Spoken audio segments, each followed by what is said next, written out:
All right. And I see the OK sign.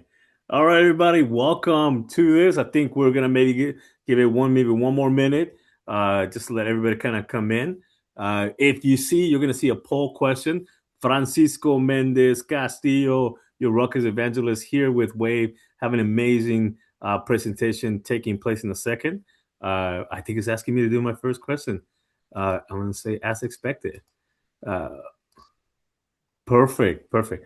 And on the we'll do one more minute just to let everybody kind of come in here and in there. Poll questions are kind of be popping up, and I believe the chat is also live right back as well. So if you hear something, you want to put something in the chat, definitely put that in there, and I will hang back one minute to one more minute. So grab your coffee. It is 11:31 here Eastern Time, 10:31 Central. You can see my former life. I wanted to be a radio DJ. Uh, I get that sometimes. They're like, "Hey, you have a voice of radio." I don't know if they say the face. I say I always hear I have the face for radio. So Nonsense, nonsense. Well, 11:32. Let's kick it off. Welcome to our first webinar of the year with Wave and Ruckus. This is a congratulations. You did the 471s. What is next?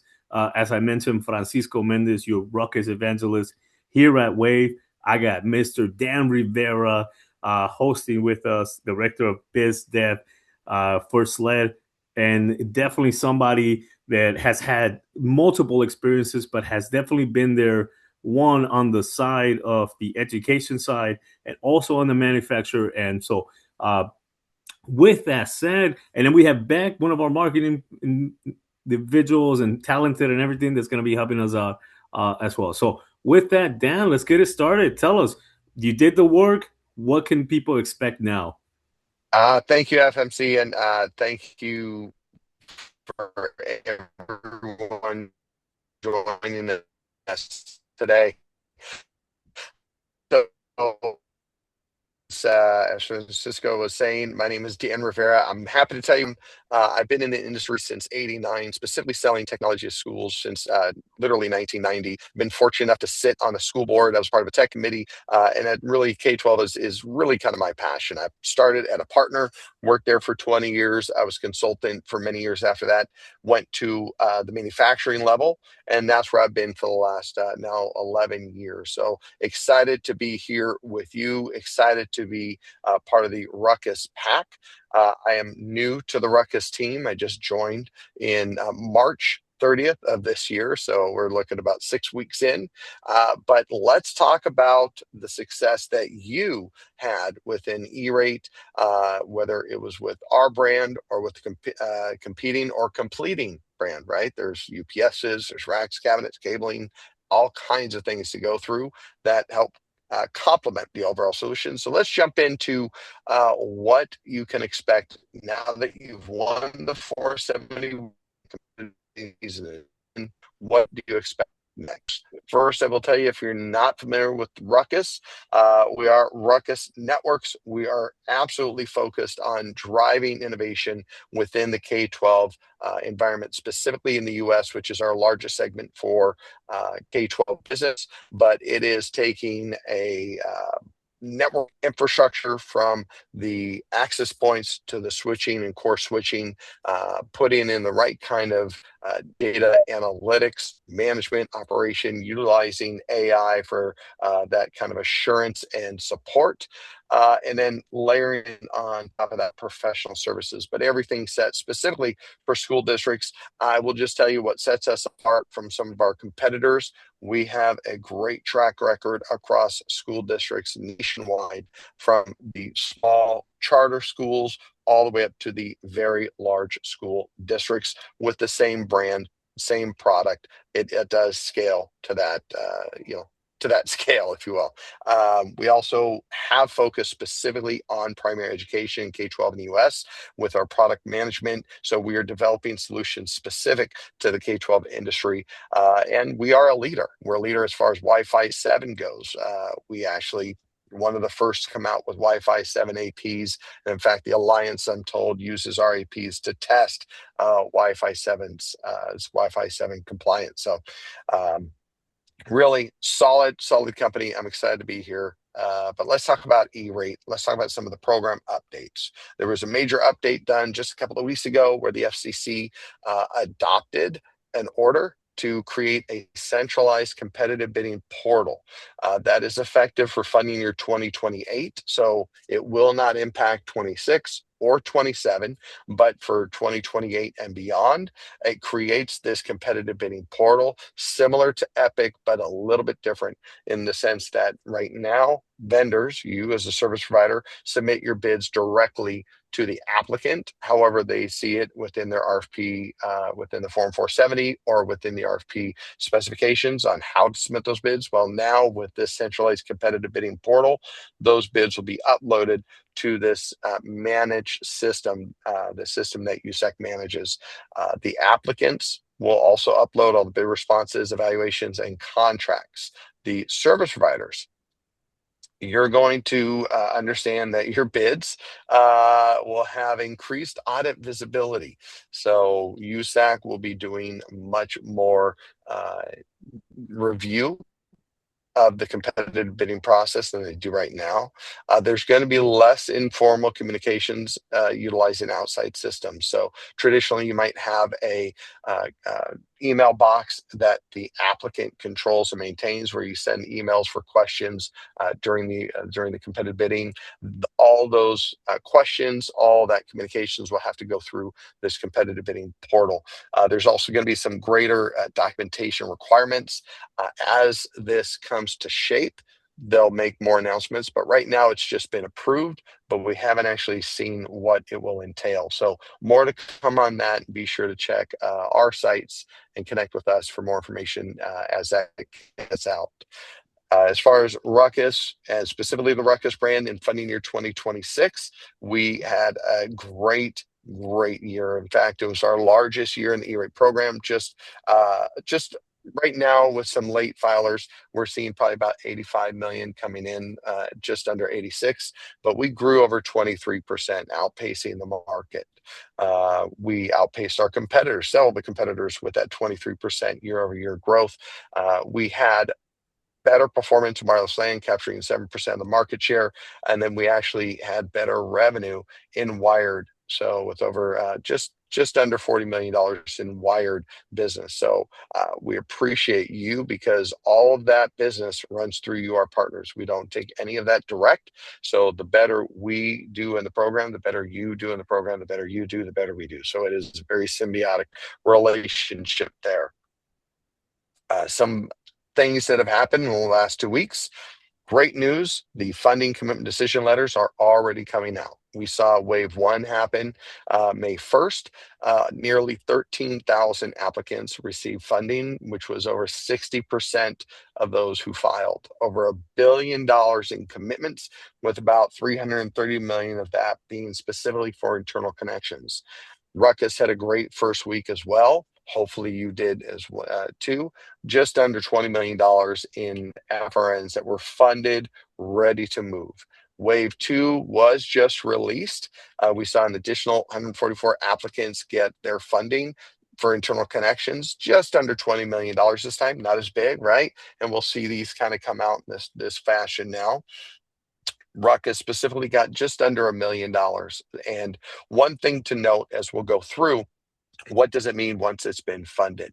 That does mean the applicant received their funding commitment decision letter. They know what's eligible, what's not. They know how much they've been approved for, and you as a provider can begin working on those projects as long as it's considered what is non-recurring or non-reoccurring, excuse me. So if it's a one-time sale of a switch and access point, the installation of cabling, all can happen April 1 of that funding year. So since we're in May, you can actually start delivering those services now. If it's a non-recurring service, So think things like managed internal broadband services. Those cannot be delivered until July 1 of the funding year. So anything that is a recurring service, those can only be delivered between July 1 of the funding year through the following year. But for most of what we do, all that is considered non-recurring, and that can start now. One thing to know, even positive funding commitment letter, you will not disperse any funding until on or after July 1 funding year. So keep that in mind as you work to get the purchase orders, you work with WAV to get the product ordered and delivered. USAC will disperse any funding until July 1, even if they have a positive funding commitment letter. So make sure you work with WAV, make sure you understand what the net terms so you can gauge it and make sure that you're ordering, invoicing, and the right kind of expectations on when you're going to be getting paid. So with that, where are we at within the, I'll start. Oh, yes. Go ahead, And then, FMC. yeah, thanks. And I know your connection was coming in and out, so giving you a moment to catch up on this side. But Oh, no, but you're good. I think we're back technology, right? As it goes. And that was sorry. instrumental. No. You're good. With that, I think you nailed it, right? Part of the conversation is, hey, now that you're receiving the funding, now that you're receiving the awards, come and talk to us, right? Come talk to your reps. Come talk to your RUCKUS reps. Let's start working on the forecasting. All right. And I think you're back completely, Dan. Go for it. Continue. Okay, excellent. And I apologize about that. So as we look at where the overall process is within the E-rate program, step one is that competitive bidding. Then we move to applying for discounts, services start, and invoicing. So it really is a multi-step process. The good news is we've already passed this orange section. We've already completed that competitive bidding. And right now we've completed that green section of applying for discount, kind of in the middle, because we have what's called the PIA, or the Program Integrity Assurance Review time. This is where USAC and the reviewers are going through all of the Form 470s to determine, is the product eligible? Are the forms filled out correctly? Do they have the right kind of budget? Do they follow the competitive bidding process? And then they issue that funding commit decision letter. So we're really kind of in this part right here. For some of those applicants, as we saw, over 60% of those filers, they received their funding commit decision letter. So they're now off in this area where services can actually start.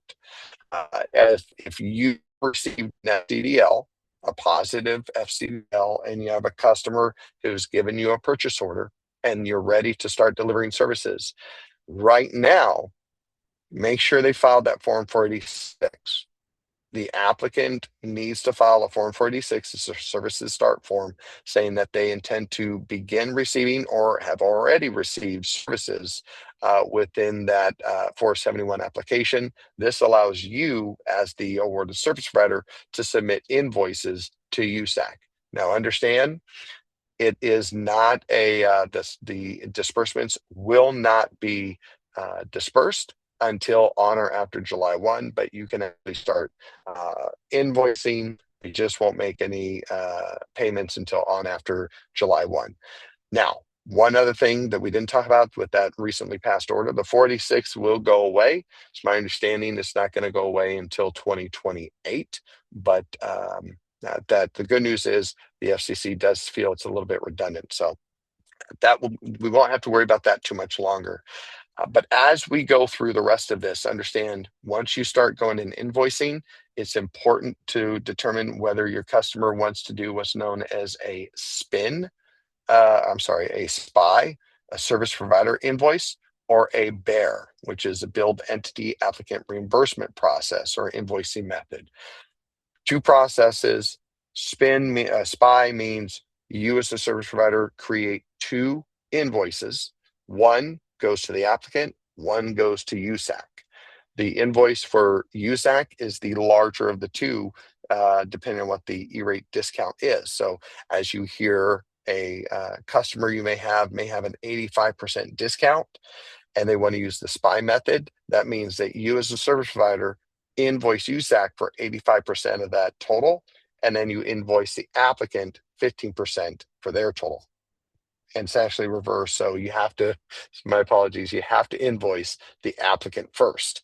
Once you've invoiced the applicant, you can immediately invoice USAC as well. But that is the SPY method, creating two different invoices, and then you receive payment from the applicant, you receive payment from USAC. The other option is called the BEAR reimbursement option. This is where the applicant, you bill the applicant 100% of that project total cost. The applicant will pay you, and then the applicant will seek reimbursement from USAC through what's known as a BEAR process. Only about 5% of applicants actually do that because it requires more money out of pocket for them. So there are some reasons why an applicant may want to do that. If you have questions, put in the chat, put in Q&A, or we'll talk live about that. But that's generally speaking, you'll be using the SPY method. Before we get there, as we look to what the review status is, if they've not yet received a funding commit decision letter, there's a typical progression of what the review status is. And you might see it as awaiting IR being initial review. Hasn't been assigned to anyone. It's just been received by USAC. They're waiting to assign it to a reviewer. Assigned to IR is they have received, they've put in someone's inbox. We'll just say it that way. You have a reviewer, it's in their to-do list. Applicant documentation requested means that the reviewer needed to ask more, needed more clarifying information, requested documentation from the applicant, and that's just telling you this is where that status is. Next would be applicant documentation received. This says, yep, we have requested it, we've received it, now we're going into review. If they haven't yet received, if USAC has not yet received the documentation from the applicant, USAC will send out a 15-day reminder to that applicant. So this is important. If you see this as a review status, this should trigger you to call your customer and say, hey, is there anything you need from me in order to get that documentation back to USAC? Because if you don't respond, they're going to issue a decision based on that non-response, and likely that means they're going to deny the request. So if you see that 15-day reminder, take that as your cue to give your customer a call and just check in with them, see if there's any information they need from you to help complete that request from USAC. Final review means we're in the final stages of review, no more questions. They issue their internal decision. It goes through what's known as a quality assurance or Q&A. Yep, everything's great. There's no issues. And then it goes to application wave ready, which means in the next application wave or in the next wave of funding, right? The 1st, the 8th, the 15th, the 22nd, et cetera. When you see it in application wave ready, it means that in that next funding wave, there will be an FCDL issued. One thing to note, the FCDL is not always a positive funding. Sometimes there are denials. So just because you might see it in the application wave ready status doesn't mean that it's actually a positive funding commit decision letter. And the final stage is that FCDL and that FCL being issued. So any questions on that coming up, Francisco? I don't have my chat box open. Nothing at the moment. I think everybody's just glued into this and kind of going through it, right? So I know it's like a fire hose. It's a lot of information. And if you have not gone through this, it could be very intimidating. But I will tell you, if this is your first year of participating in an E-rate program, you made it. It's great. You made it past the hardest part. But as soon as you get through this year after year after year, you're going to start loving this program because it allows you to build out a pipeline that is predictable. And you can have multiple years going on at the same time. So it might get a little hairy there, but it is an incredible program. And once you've been in it to a few years, it's going to become kind of old nature. And until the FCC makes some rule changes, right? So let's say you've now received a funding commitment decision letter. So what do you do now? Well, the first thing you want to do is connect with your customer and make sure they get that purchase order out to you as quickly as possible. Within that, you want to make sure that the purchase order aligns with the funding request number, right? Every Form 471 has an application number. Within that application, within that Form 471, you'll have what's known as an FRN, right? Their funding request number. Your funding year, that PO should say it's for this funding year, this FRN, and when they're line item detailing out that purchase order, make sure that it's for the approved scope of work. So confirm the configuration, confirm the SKUs, make sure that what you submitted matches the Form 471, what's called the Item 21 attachment, and that matches the positive funding commit decision letter. If you can do that, you'll assure that there'll be no issues when you go to the invoicing, when it comes time to invoice. Also, use that time to confirm with your WAV rep what the inventory is. Make sure you're communicating to them. Here's the project. How are we looking at inventory? How quickly can we get this turned around? And then, as I said before, confirm that invoicing method. Is it going SPI, where you have to create 2 invoices, or is it going bear? Right. And what generally will happen if you get a purchase order that is a SPI purchase order, and for numbers, we'll just say it's $100,000 project, and that applicant is an 85% E-rate subsidy, right? That's the discount amount. So they'll issue you, the applicant, the customer will issue you a purchase order, not for 100,000. They're only going to issue a purchase order for that $15,000. That's called their match. You won't get a purchase order from USAC. The FCDL is that purchase order, right? So once you have that purchase order from the customer, if they're using the SPI method, it's only going to be for their match. If they're using the bear method, where they're going to get reimbursed, you need to make sure that that purchase order is for the full amount of the project, because you'll be invoicing that customer for that purchase order amount, right? As far as the procurement strategy, is the equipment purchases for non-recurring services, right? Buying an AP, buying a switch. Those can begin after the window closes, right? It closes here on April 1st, the filing window, and April 1 is when those services can start being received. So we're in May, no problem with getting those purchase orders and those services delivered. Just note that the disbursements will not begin until on or after July 1, and that's disbursements from USAC. So it's a big one to note.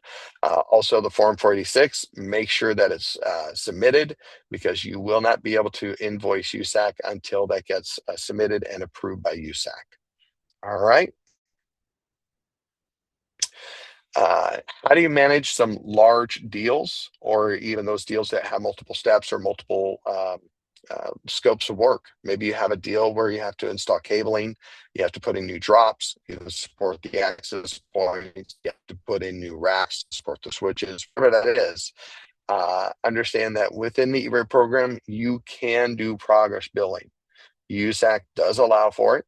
I highly recommend it if it's a larger project where it's going to be spanning over time, and you can help structure your billing to align with those delivery milestones. So, for example, you can, if you have a cabling project and a switching project, you can actually work with that customer, order the switching, order all the product, and have the customer receive that, store it in their warehouse.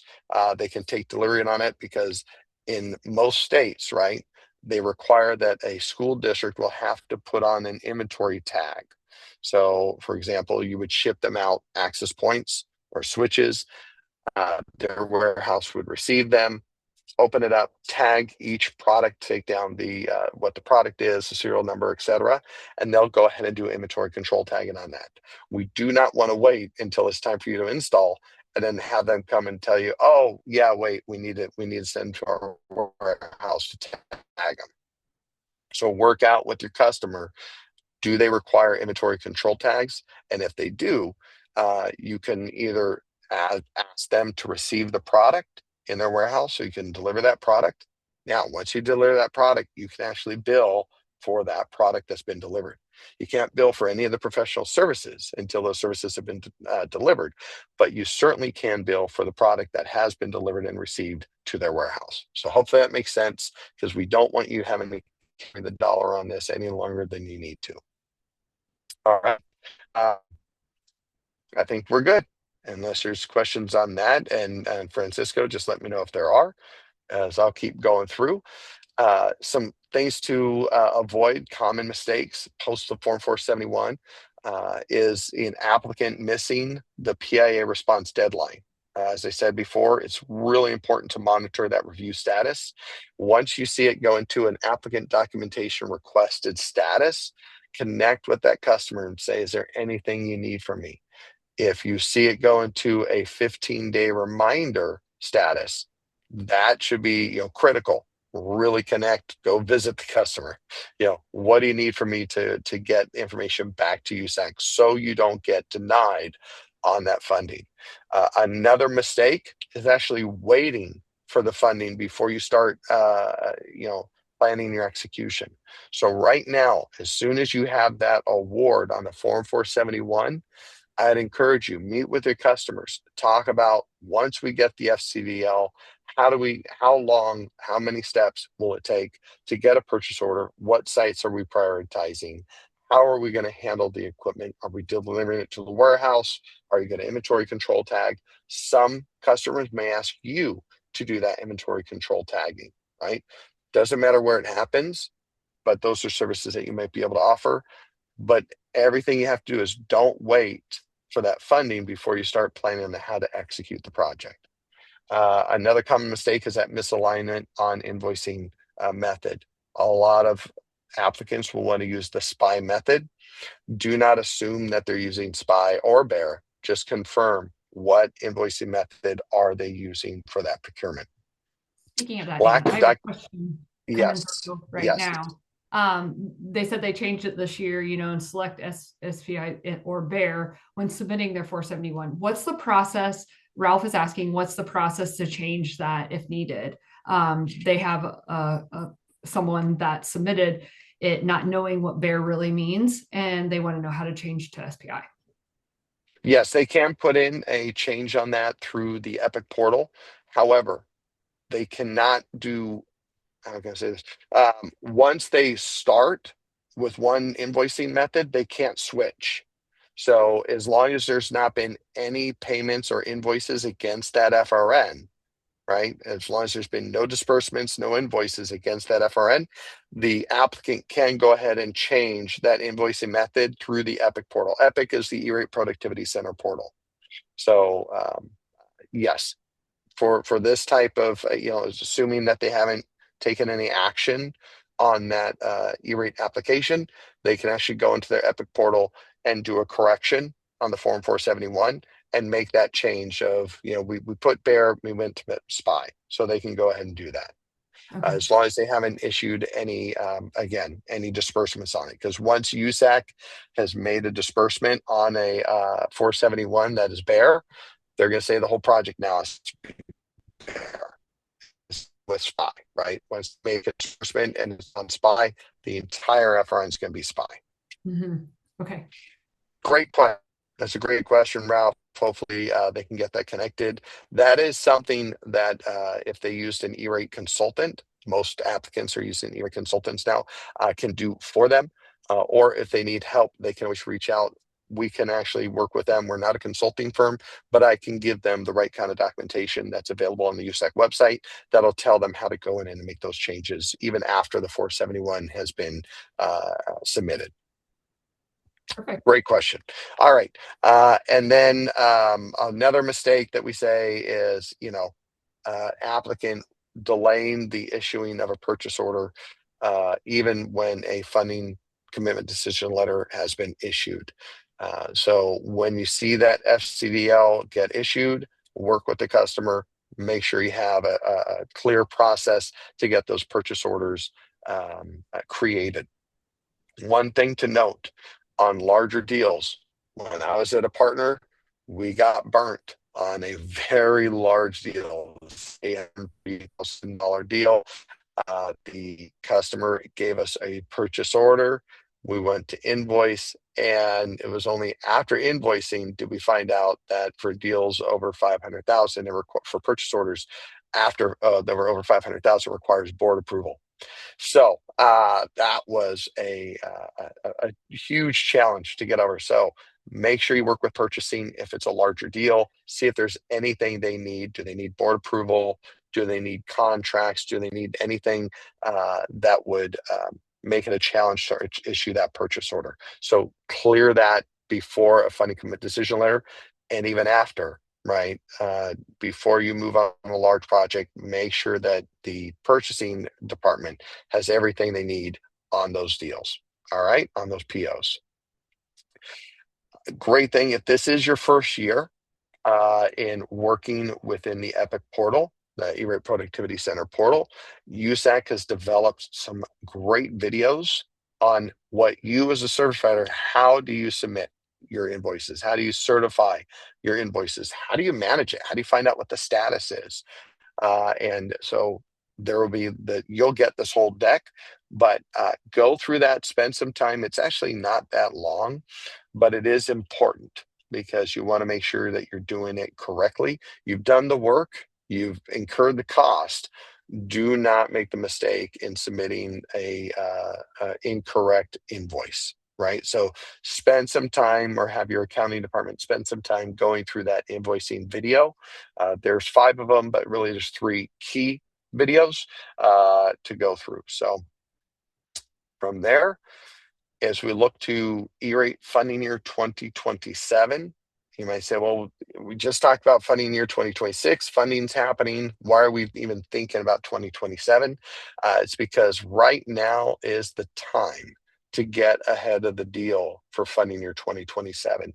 And what I mean by that, it's that May, June, July, August timeframe that your customers are going to start thinking about, what do I need to apply for in funding year 2027? What aging infrastructure do we have that we want to refresh in 2027? And it is critical to get out right now before the deal, before the 470, so that you can go in and you can talk with them about different technologies. You can provide a on-site demonstration of the product. You can do proof of concepts, all kinds of things you can be doing right now to drive that brand preference for a particular product, right? So get ahead of those deals. Funding year 2027, it is the second year of this 5-year Category 2 maximum budget cycle. Still going to be a very large year. I anticipate over $2 billion in total Category 2 demand, with about $1.3 billion of that specifically being for network infrastructure, meaning wired and wireless switches and access points. We have a tool, we call it the Atlas Supercycle tool. It is not available to you directly, but it is available to you indirectly by working with your RUCKUS sales rep, either your inside rep or your outside territory account manager. They have full access to this intelligence tool that provides real-time data to identify applicants that are ready and likely to refresh in the 2027 year.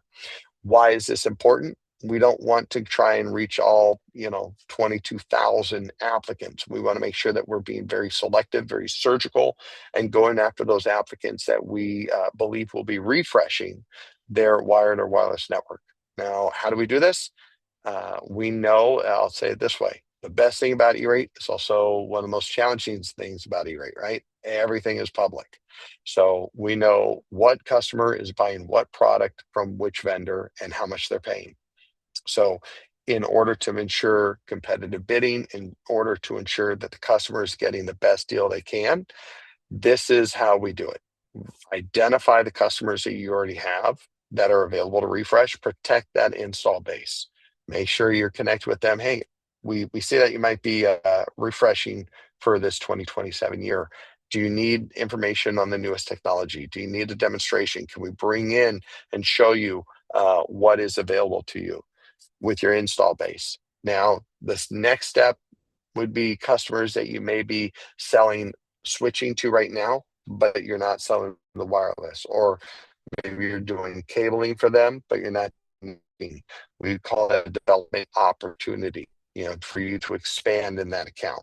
Let's connect with them, see what they're looking at doing for the 2027 year as well. Third priority is, how do we get some new logo wins where We aren't, and you aren't. And the great thing is with the super tool, we can actually identify which applicants are going to be the most likely, not only to refresh, but also the most likely to accept a new vendor and a new brand. Because we have information that goes all the way back to 2016, right? 11 years of funding data. So if we see an applicant who has the same brand from the same service provider across all 11 years, that's a real low probability that they're going to make any changes. But if we see a customer or an applicant who is doing best of breed type of decisions, where throughout the funding years, it's a different brand from different service providers, those are the applicants that we want to really get in front of to say, hey, look, we see that you do best of breed. We want to show you this product. We want to show you the service. And that's really how you get ahead of the deals without burning yourselves out and trying to boil the ocean, right? We want to be very, very targeted in who we're going after. So connect with your RUCKUS sales rep and say, how do we get the information out of this Atlas Supercycle tool to target the customers in my specific region, in my patch, or whoever your sweet spot customer is? Your sales rep can go through that, and then you can start working deals together. So make sure you get with your RUCKUS sales rep on that, and we can create some of these pre-Form 470 deal registrations to ensure that as you have invested the time, energy, and effort, that you have some price protections in that. So with that, what do you do now? Review the status of all your customer applications. Engage with the customers with any of the documentation requested status. Prepare purchase orders for wave 1 and wave 2. I should have updated that. Wave 1 and wave 2 approvals. Identified supply chain or end of sale risks. So if there's been any products, because some of these opportunities were bid as early as July in 2025. So if you have some of those, end of sale products, work with the brand. If it's RUCKUS, we get what's called a global service substitution done on any products that we end of sale to make it really easy to do a pre-approved service substitution. Or if there's any supply chain issues, I'm not aware of any at this moment, but certainly look at those products, work with WAV to say, are we going to have any issues with any of these products? Align with both your WAV and RUCKUS reps to ensure that you have the right kind of execution strategy. And then, engage with your reps or your partner account manager to drive those 2027 ops. With that, I'd love to talk about, bring in Francisco, how we can help and how RUCKUS and WAV teaming together are here to support our customers, the service provider. Thank you so much, Stan. Yeah. I had a couple questions on my side, and I think call to action, right? Call to action is engage with your context, right? I think I hear this from a lot of our partners that are here. You're the experts, right? You're the experts that are out there bidding on these projects. E-rate. A lot of things here is, hey, how do I grow, right? How can I go after new markets? And the fact that you have that tool, the fact that you can go and engage with your resources, I think that's an incredible call to action to say, hey, now that we're done, we all get busy and we don't want to add another meeting to your calendar. However, we are here to support you. And how do we use some of these tools, right, that you currently have with that? So with that, and then another question for you, Dan, is how many more waves are we anticipating? So wave 1 is done, wave 2 is done. Is there I'm thinking of, is there a wave 3, 4, 5? How many are we looking at? So great question. I'll tell you, at least 52. So we still have waves coming out for funding year 2025. So they do take quite a while to send out those funding waves. And, I'm really pleasantly surprised at the speed at which USAC is processing these FCDLs. And the reason being is because last year in November, they actually changed out the company that they contract to do all these processes. So when USAC first started, it was a company called Solex. They did the processing for many, many years. They changed that to another company called Maximus, where they did the processing. And so they recently changed it again in November.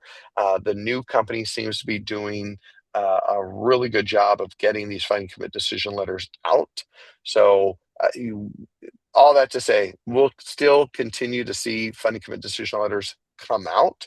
The FCC has a goal. They did this quite a few years ago to say any workable Form 470s, meaning a 470 where they don't need any additional information. It is workable to issue a funding commit decision letter, that any workable application receive an FCDL by September 1st of the funding year. So that's at least 20 more funding waves out, right? So, but historically, you'll see at least 52 funding, 52 weeks of funding.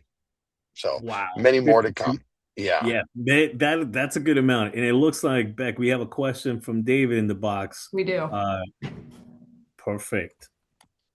I think David's asking if there's any product availability issues currently or anticipated coming down the pipeline. Yes, I will tell you, I have not heard of any product availability issues currently. Of course, that may change, and it is, it is something that has impacted many, many vendors. So we've seen RUCKUS do a really good job of sourcing and preparing for this. But as far as I know, I haven't heard of any specifically. But yeah, again, I don't know, Francisco, if you've heard of anything as far as product availability issues, but I have not seen that yet. And no, I will say switches were a big component. Switches are always a big component if you do have a delay. And we can go to the next slide for that. Oh from yeah, the sorry. next slide. No, it's okay. And this is perfect timing. That couldn't have us a better segue, right? What do we do, right? In terms of distribution, we try to anticipate and forecast. And I know you'll hear it. Forecasting is big, and I hope we have some phenomenal account managers here that are probably calling you and saying, "Hey, congratulations on the award. How can we help?" And the how can we help is anticipating the product, right? So we know these. You've worked hard, you've been on these projects, you went out there. Now it's time for, hey, how do we deliver the product? And so for us, we like to keep product on hand and ready. So it's kind of like walking into the store, right, and saying, "Hey, I need a switch, I need an AP. Do we have it, right? Do we have it in stock?" And so one of the key things is forecasting. So you're going to be getting a couple calls from our teams in regards to just preparing that, right? And so I would say switches are probably one of the most constrained on that end. And so anticipate that, right? And with that said, 6 kind of figures. I added a link for our E-rate page that we have, WAV RUCKUS. A lot of good information that's going to be there. This webinar is going to soon be up there, right? As a part of another tool and resource. And 6 things that we do great is we have the networking locations. So we have 3 U.S. locations where we deliver product from. One of the things that sometimes people aren't aware of, is we do staging and configuration. And so what that means is we configure the APs and the switches, bringing them to the current firmware. This helps with massive deployments.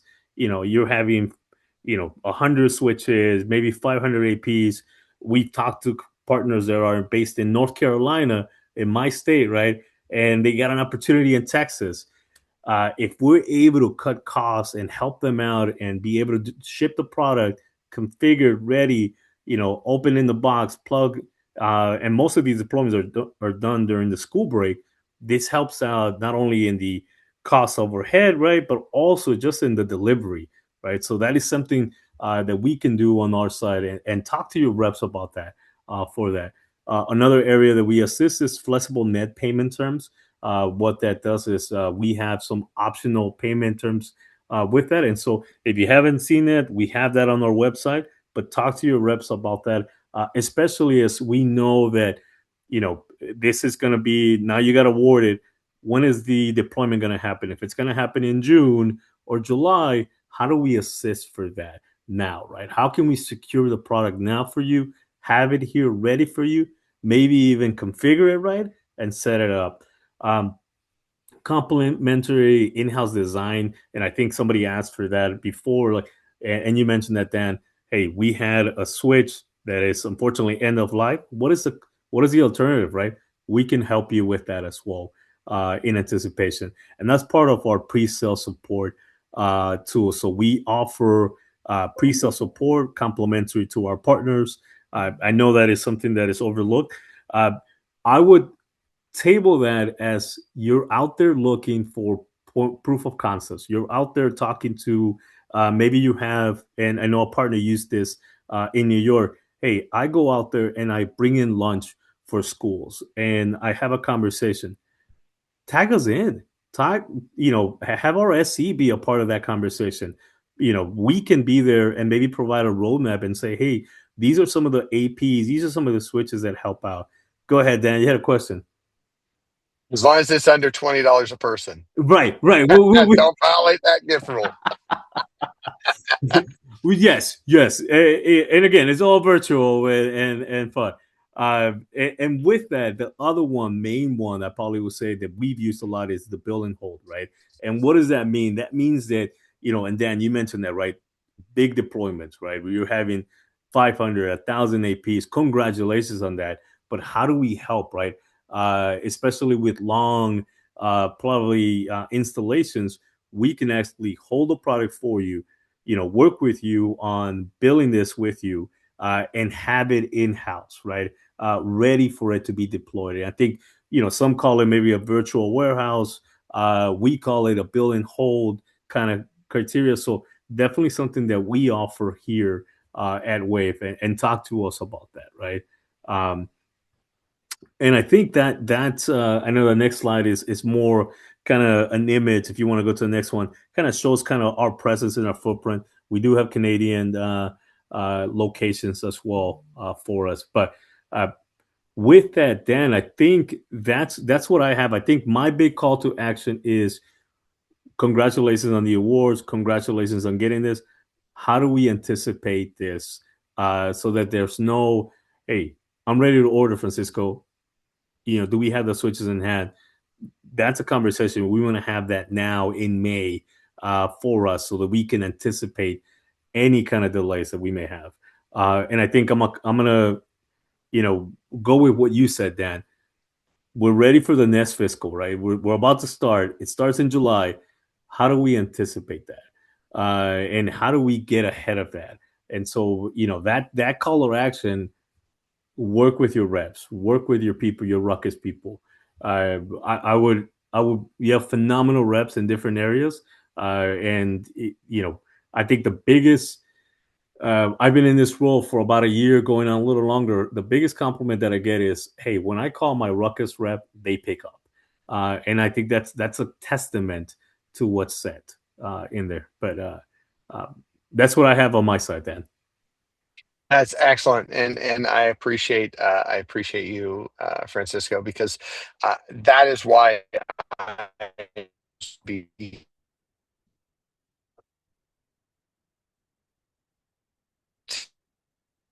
I think we lost Dan a little bit there. I think we're losing. As the excitement, people, as the excitement, we feel it. As we like today. It was a delay. I think you're back. You're back in. About 30 seconds. Definitely industry, and I'm fortunate and blessed in my career that I get to choose where I want to work. And oh no. Hopefully, hear me. I apologize. There we go. I am back. Okay. So I will say, Francisco, that I am at a point in my career that I'm very blessed, and why I am at RUCKUS. And I just joined the RUCKUS company that I wanted to work at. I'm excited so that we have an incredible team. We have a renewed focus right now for RUCKUS. We are here to help. We have incredible resources to be a part of. But I do want to stress out to you as the service provider, right? As our partner, we can't do it without you. We don't want to do it without you, right? Every single dollar that's going to come through SLED and specifically through E-rate is going to come through your partner. So just appreciate your partnership. And as Francisco said, let's work together. We will answer the call. Thank you. I'll turn it back over to you, FMC. I love it. I love it. And look, there's never a webinar without certain kinks, right? So I think for the first one, coming in here, this is our first webinar, with WAV and RUCKUS for the year, and I couldn't have chosen a better topic than E-rate. Like you said, everything's out there, but how do you address it, right? How do you go forward? And so, Beck, thank you for being a part of this. Thank you for guiding all this. And again, the link is in the chat for more information to our WAV RUCKUS portal. And I believe the webinar is going to be worked on and edited and made configured, and then we're going to upload it on this side. So with that said, my contact information is there. That is my cell phone number, so feel free to call me, reach me. That is the best way to get a hold of me as I'm traveling around. And I think the biggest call to action, message me, send me a message. Let's talk about E-rate for that. But with that said, I think we're good on our side, Beck. No more questions, correct? We are good. I think we're good. Thank you guys so much. Dan, it was great. You did a great job. Francisco, nice work. So, and we'll send everyone this on-demand link here shortly. So I appreciate your help, guys. Gracias, everybody. Thank you so much. Thank you. Ciao.